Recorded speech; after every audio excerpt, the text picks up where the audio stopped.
The Stop Killing Games initiative, to put it mildly, is basically a thing that has started up by a bunch of online people who basically don't work in gaming, has tried to start up an initiative. Essentially, also, they're YouTubers, go figure. But yes, they have tried to start up an initiative pretty much to stop the sale of games that are always online, and also games being shut down that are always online. So if you've played Destiny, this whole thing started off from, I guess, The Crew from Ubisoft. If you've played, let's say, Rainbow Six Siege would be probably a big one. Call of Duty Warzone, like, Apex Legends, Battlefield, anything that does not have a single player offline experience to it. And some games that are single player driven that have to have an online server to function, those games are also mixed in with this now. So essentially, on paper, on at the core of this, because there's a lot of people that do not do background checks and information on all this stuff and everything, essentially, yeah, oh well, sure, games should not ever go offline, da da da da. That's been basically the majority recourse, I guess, if you want to say. I don't know if that's the right word for it, but anybody who doesn't actually know how games work, that's been their knee-jerk reaction of like, yes, I am for that. We should never have games go offline. That's not how development works, though. And so Pirate Software, him actually being a developer, so this whole thing has been picked up by, it's like the biggest YouTubers in the world have been picking up on this. A game like Helldivers 2 also, it's the most ironic thing that Pirate Software jumped in on this, because where I stopped looking at Pirate Software as being like, oh, he knows a ton of stuff because he is a developer, is the moment that I cannot find the video on here. I just looked for like 5 minutes. I can't find the video on here because it was like whenever Helldivers came out, it's like a year, 2 years, 3 years ago, whenever it was. Essentially, when Helldivers needed to have a PSN to activate the game and start it up, when all the PC fan base was all like, it's to turn on the game, pretty much Thor went in and he downvoted the game, and he pretty much told everybody on the internet that follows him that if you don't like PSN being connected to Helldivers 2, then you should go in and downvote the shit out of it. So what that ended up turning into, so he went in here and rechanged the whole thing, because his whole thing was like, oh, it takes a PSN to log into the game. Screw you. He downvoted. So that sent a shockwave through the game's whole analytics. You get what I'm saying? The numbers of the review system that says whether it's mostly positive or mostly negative. Now, you would think that maybe, oh, it doesn't really matter because you're going to have a bunch of negative stuff on here anyways. Here's where it affects it on Steam. This is just Steam. Just Steam, okay? Not Steam is not the end all be all of all these reviews and everything, but just on Steam, if this goes into mostly negative, it will not show up on these front pages with all the recommended stuff. So essentially, you're affecting sales for the developer. Now, I get where he's trying to go with that, of affect developer sales. Then they have to change something because sales equals shareholder and stocks and all that stuff, or well, shareholder funding for it. Which if the shareholders get pissed off, then the game, Sony's going to make them change something. I get his train of thought on the business part of it. The problem is it's backfired. He fucked around with that stuff, and now he's kind of found out. Single player story driven parts of a game should never actually have to have an online server connected to it. That's the part that's the point. That's the point of it being a single player, single driven game. So this is let's see here. Examples of how ECIs have crafted their, let's see, what is this? When the EU lists Stop Killing Games initiatives as an example on how to write an initiative, you're doing something right. The initiative calls to, can I bring it up bigger? The initiative calls to require publishers that sell or license video games to consumers in European Union or related features, assets sold for video games they operate, to leave said video game in a functional, playable state Okay, the problem is though, functional playable state. If a game is not built on, if a game is built around servers, RNG, DLC drops, updates all the time and everything, um, something like a Rainbow Six Siege, there is game modes that could run offline, but nobody'd give a shit. But then also you got games like, okay, The Crew, for instance. You got to remember that the crew, okay, so I don't know this for sure, but the crew, I think, probably runs off from the same kind of back-end server thing as like a flight sim does. There is no way that you could run flight sim offline without an internet connection. You have to have some kind of a portal to be able to reach the Bing maps, to be able to make the map happen. Grammography or whatever the hell the word is. It's a photorealistic map, and it takes photos from the real IRL map, and it puts it into the game.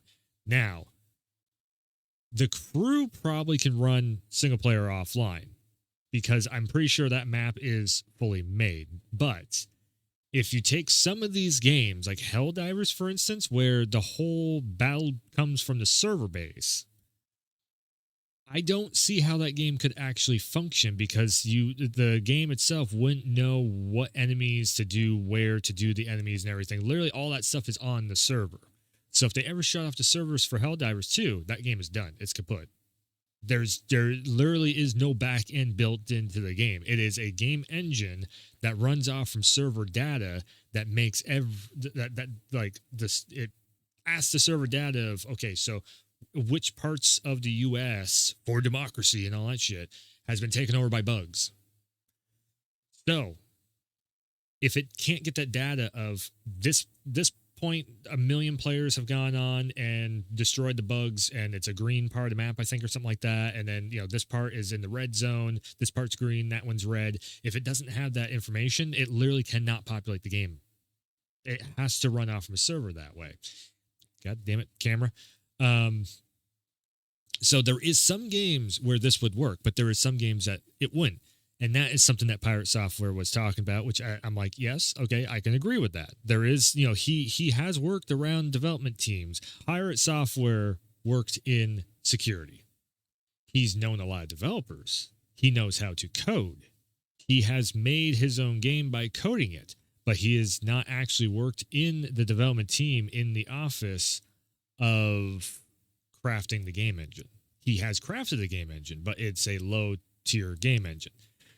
So so you remember how I was just saying about Helldivers 2 and let's You guys remember like a year ago when we played Helldivers 2 and then I stopped playing the video game and I said I would not play it again. I'll show you why. This is crazy and hilarious to me. So PlayStation has actually removed 40 countries from this list. It's still 130 countries that can't buy it, but they removed 40. They've started to get a little scared and they're like, oh wait, maybe blocking half of the world from this is false information here. You could buy the game. It was just like, if you don't have PSN connection, then you wouldn't be able to connect to the servers anyways. This is where his faulty information is coming from. So the reason why I bring up Helldivers and not just Stop Killing Games is because this is more of a prime example of what he has been doing wrong on stream.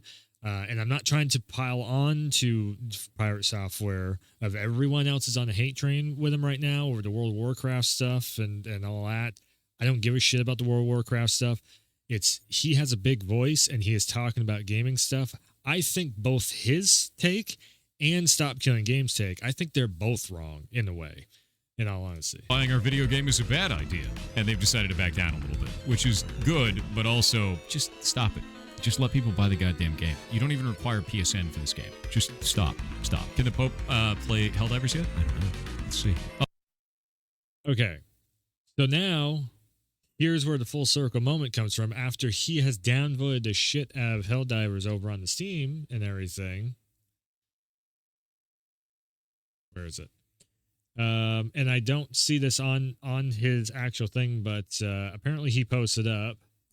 I am no longer working at off-brand games. People were attacking all the games we were publishing and trying to mass review bomb them. You can dislike the things I say, but this kind of behavior is unhinged. Learned a lot there, accomplished a lot. Hope they succeed regardless. Loved those dudes and loved working with them. Hope they keep cooking. So essentially, the example that he set as a major voice on the Twitch platform, the example that he set of going in and down and basically review bombing by down voting, and of course all the people who are watching him. I said this back when he did it. I'm like, this is not a good precedent to set. When he did a review bomb and everybody else caught on of like, oh fuck, that's how you can make some change and be all, bitchy and moany about everything. Let's go in there and review bomb stuff. Yeah, let's add to that problem that's on Steam. Now he just fucked around and now he's finding out because his game that he's been working on has been review bombed by the people also. So now we're going to be dealing with that, as we've already dealt with it with games that are actually not even that bad. I think like Resident Evil 3 Remake got review bombed before, and it's like, what the fuck? There's games that everybody likes, and people just to troll the shit out of the publisher, they've review bombed it. But the problem is that actually costs the developers money.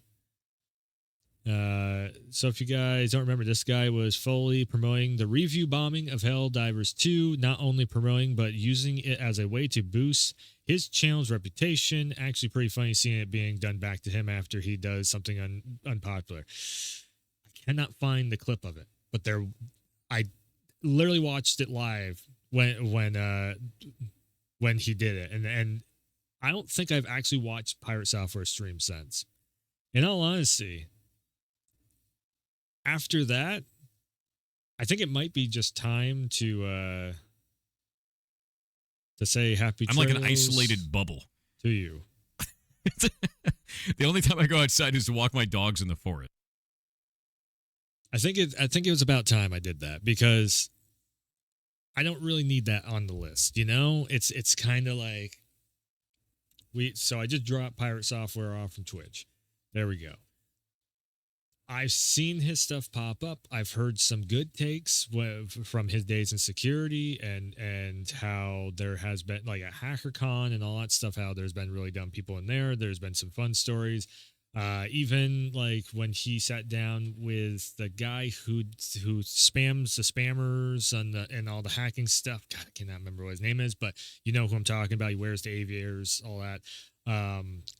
If I post this up on YouTube, you guys are going to know the name. I just can't think of what it is, but he's a super cool guy. That guy does some very good work. He had PirateSoftware on his channel one time. It was super funny. Again, I'm not trying to dogpile on PirateSoftware. It's just, I think that for every one thing that he is doing maybe right with nuggets of good information, this type of thing of like, oh yeah, like, he literally review bombed Helldivers 2. And I'm not, I never played Helldivers 2. I don't care to play it. I think Helldivers 2 is like the worst fucking PlayStation Studios title that you could possibly have, because it's got no real campaign going on in it. And to me, a PlayStation Studios title should be, I've made this video like 3 times over again. I think a PlayStation Studios title should be very story driven. You can have some multiplayer fun in there, but just make sure it's like this big cinematic giant thing like nobody else can do. That's my opinion on PlayStation Studios. So I'm not even pissed off that he review bombed Helldivers 2 in that aspect. That it's a PlayStation game or anything, because in all honesty, my thing was I'm not going to do any coverage on Helldivers 2. I don't really give a shit to play it.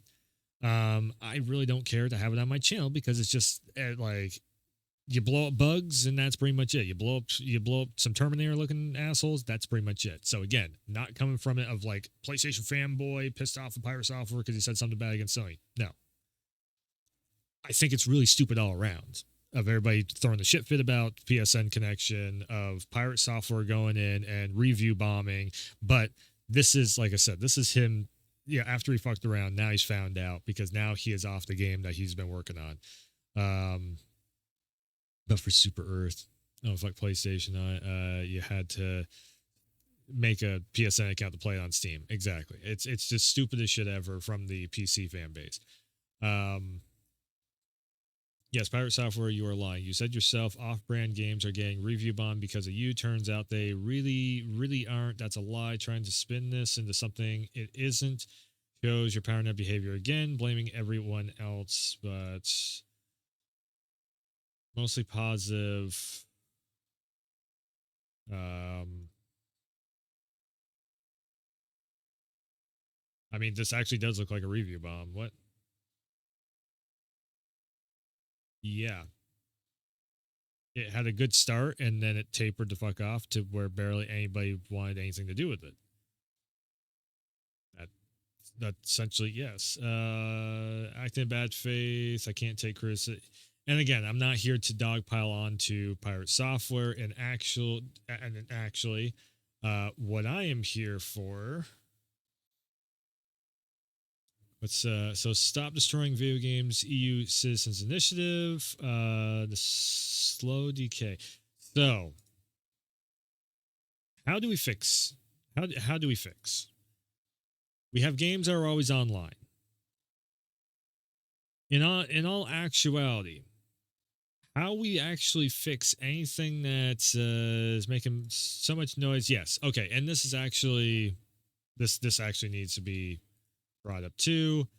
So statement on stop killing games. So this is from 4/7. So 25 4/7/25. Oh, from a couple months ago. Yes. We appreciate the passion of our community. However, the decision to discontinue online services is multifaceted, never taken lightly. It must be an option for companies when online experience is no longer commercially viable. We understand that it can be disappointing for players, but when it does happen, the industry ensures that players are given fair notice of the prospective changes in compliance with local consumer protection laws. So, if a game gets taken offline, what ends up happening, I think we should actually keep taking games offline. And there's a reason why I'm saying this. So, in a big way, a lot of people are going to be like, you're fucking mad. You're nuts. You're crazy. Shut the fuck up. But if you think about this, in practice, what makes piracy so prevalent in the current day and age? If a game has, it's like, say something like Nintendo, they have the Switch out and it doesn't perform well. What did you have happen? An emulator happens. Dolphin emulator. Now all of a sudden you have people that are learning how to code, learning how to make games run functional and properly. They're learning how to make mods for these games. They are actually learning how to make the games run better than the development team that didn't have time enough to make all assets, do all voice recordings, make the whole, like you have multi teams working on one game and everything. So then when this game comes out, well, games should stop coming out broke. Here's the thing though, is then you have fan-made patches that happen, and these fan-made patches, it can take a month, it can take 2 months, it can take 3 months. Maybe these people who actually know more than the developers that are making these games, they just haven't been hired yet. Or maybe they're too young to be hired. They spend all day on the computer just messing around with programming, messing around with coding and all that stuff, and they're like 12 or 13 or something. Maybe they just don't like the gaming industry business side of things, and they would much rather just make games independently on the indie circuit. So therefore, if you have games that go offline like this, there was, if you remember, a few years ago, I played SOCOM US Navy SEALs on stream. First time ever. Goldberg, floppy, egg. Shut up, you stupid ass streamer. But I played this, and this is all fan-made servers. This shit is from the PS2. This was through emulators, so somebody had to make a PlayStation emulator on the PC. Somebody had to make the server happen. Somebody had to code the server. I guess it would be code the server to work with the old PS2 server coding shit that happens in there. I'm not a coder. I don't know exactly, but I have a gist of what you have to go to make this happen. Then you had to make the mod and install the mod into the PlayStation emulator. So that's a 5-step process right there that people had to take years to figure out how to do all this shit. People had to learn how to code this stuff and everything. You don't have this happen without games getting taken offline. So in the long run, in practice, on paper, it sounds like the most terrifying thing ever. I bought a game, it should be mine, the whole 9 yards, blah, blah, blah. Well, a game like SOCOM US Navy SEALs, you played that shit online all the time back in the day. I don't see anybody complain that they took this game offline 25 some odd years ago. Well, I still have a disc copy of this. Why doesn't the PS2 server still run? I have a PS3. I have Warhawks. That game doesn't run. Oh my God. I don't hear that, but I hear the crew, Ubisoft bad. If, say, Red Dead 1 servers get taken down or something, that's going to be a whole shit dig with Rockstar. How dare you, Rockstar, take down my game server? Oh my God. Ah! Again, it is YouTubers trying to be YouTubers to get a shit ton of clicks, and it's millions of views on it. It's millions of views on it.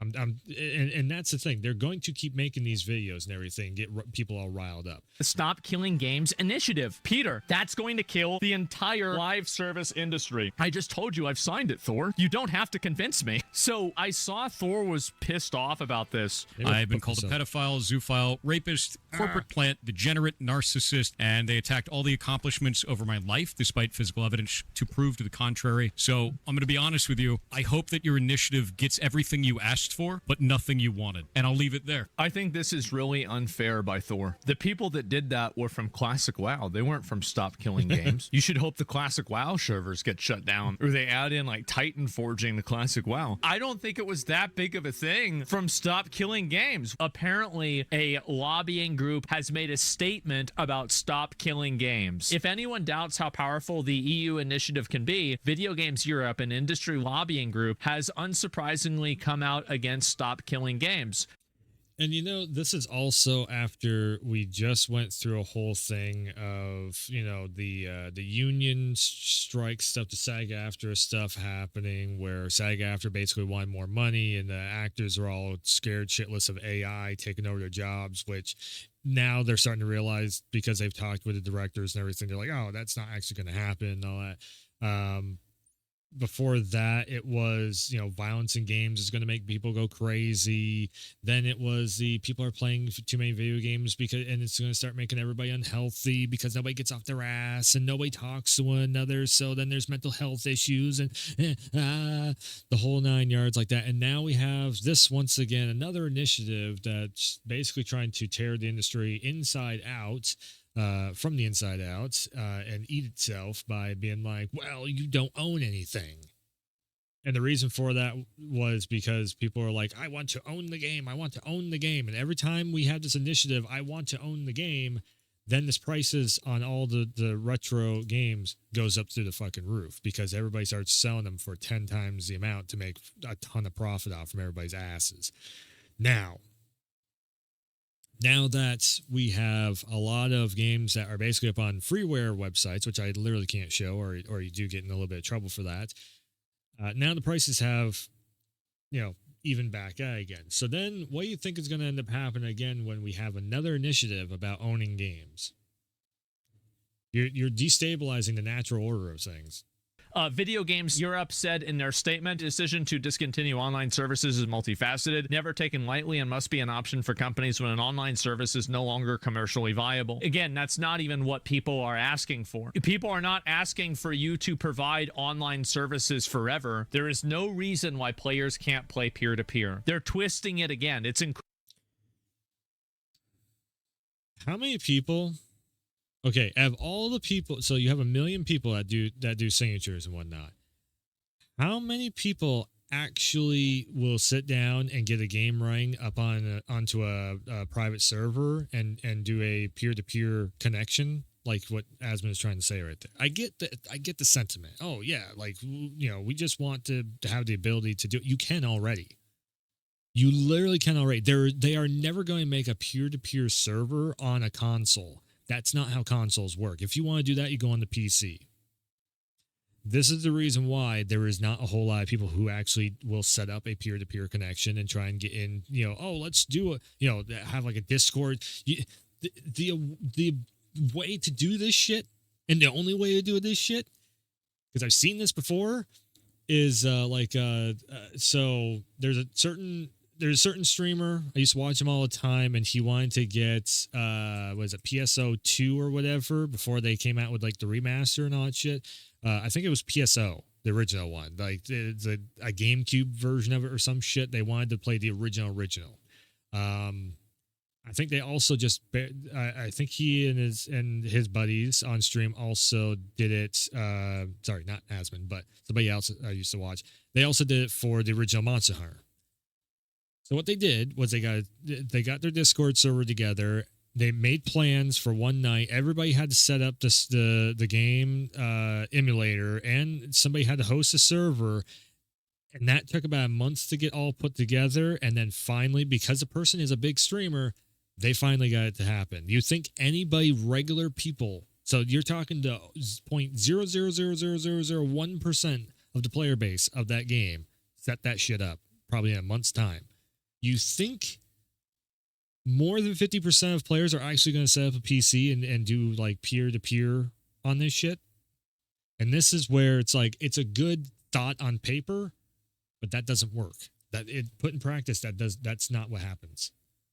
Who did in the petition? They watched PirateSoftware's video. And in addition, many titles are designed from the ground up to be online only. In effect, these proposals would curtail developer choice. No, it's just that you have to provide an option for players to be able to play peer-to-peer. Private servers are not always a viable option for players, as the protections we put in place to secure players' data, remove illegal content, and combat unsafe community content would not exist and would have rights holders liable. No, it wouldn't. You don't have to regulate the entire internet. And also, if they don't regulate it the way that they're saying right here, illegal content, you know what happens also?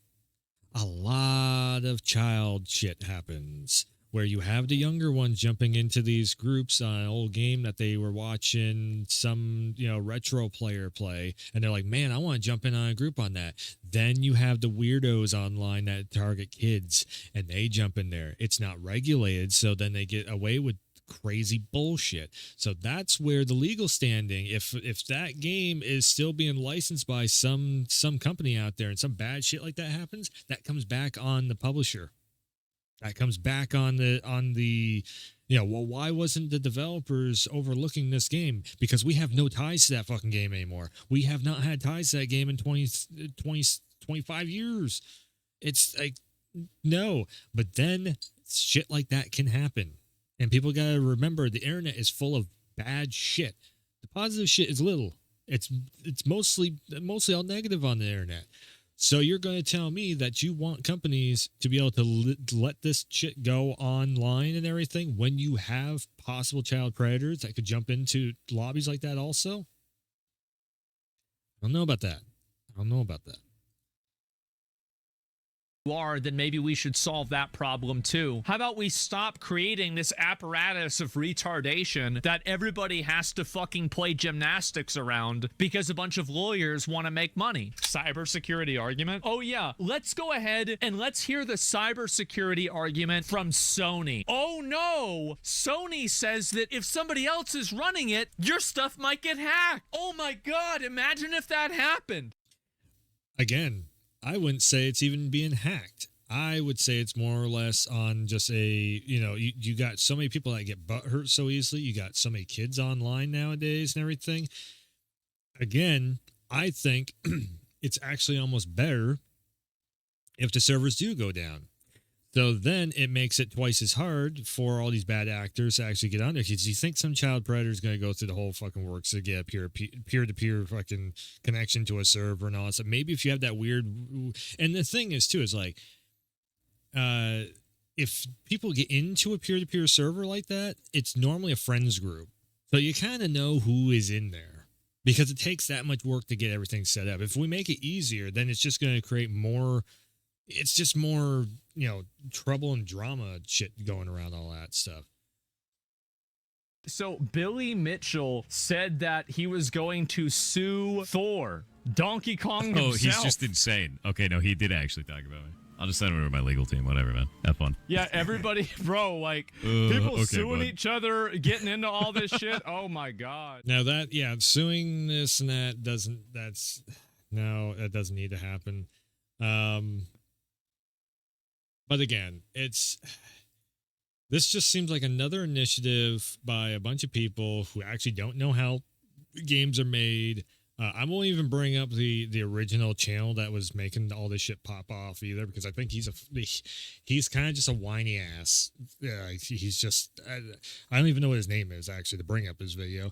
I've heard his take on it. I'm just like, you're just whining about shit just to make a video out of it, and it's one of those YouTuber fucking rant things that happens, and you're just like, well, you got to think about and again, that's what Thor was bringing up initially, was you got to think of how game development works. So, and the security, because him working in security, he knows about stuff like that, of like, oh, there's some weirdo trying to, talk to these kids a certain way and whatnot. It's just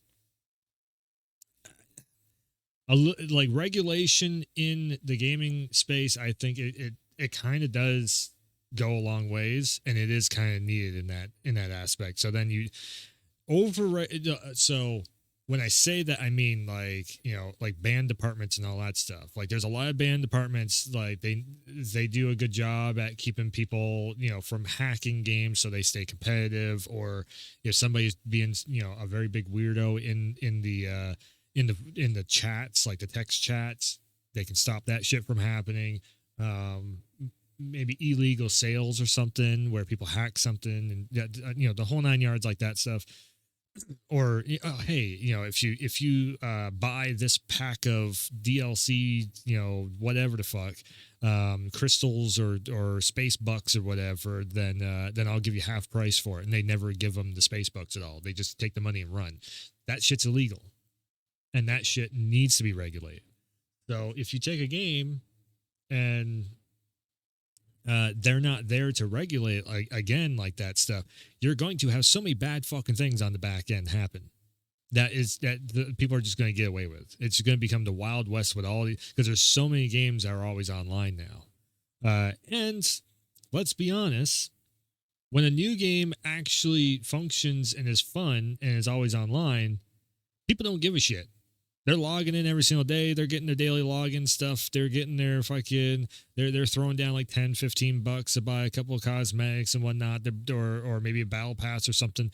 And people just move on to the next thing. This is literally the retro folks that can't seem to get off from the old games, and they're just stuck in their old ways. And they're like, why?